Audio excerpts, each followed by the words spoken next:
యేసుక్రీస్తు నామములో బెతస్తా విడుదల పరిచర్ల తరపున మీకు ప్రేమపూర్వకమైన వందనాలు. ఈ దిన వాక్య ధ్యానము, ఉపదేశమును మీరు గట్టిగా పట్టుకుని ఉన్న ఎడల ఆ సువార్త వలననే మీరు రక్షణ పొందువారే యుందురు. కొరింథీయులకు రాసిన మొదటి పత్రిక 15వ అధ్యాయము 2వ వచనం.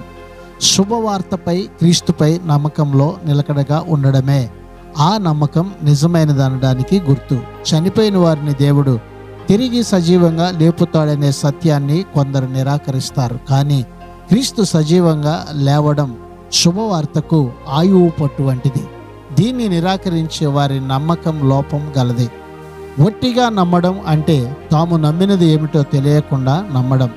ఆకాశము భూమి గతించిపోవచ్చేమో, కానీ దేవుడు చెప్పిన మాటలు ఎన్నడూ కూడా గతించిపోవు.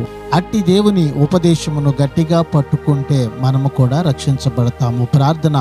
మహాపరిశుద్ధుడా, మహోన్నతుడా, జీవం కలిగిన మా మంచి యేసయ్య, నీ మహాకృపను బట్టి ప్రేమించి మరొక నూతన దినాన్ని మాకు ఇచ్చినందుకు నీకు వందనాలు, స్తోత్రాలు చెల్లిస్తూ, మేము నీ సువార్తపై నమ్మకం ఉంచి గట్టిగా దాని యందు నిలకడగా నిలిచి రక్షించబడి నీ మహిమ కలిగిన రాజ్యానికి వారసులమగునట్లుగా ఈ దినాన మమ్మల్ని అందరినీ కూడా సిద్ధపరచమని యేసు పరిశుద్ధ నామములో ప్రార్థించి అడిగి వేడుకుంటున్నాము తండ్రి.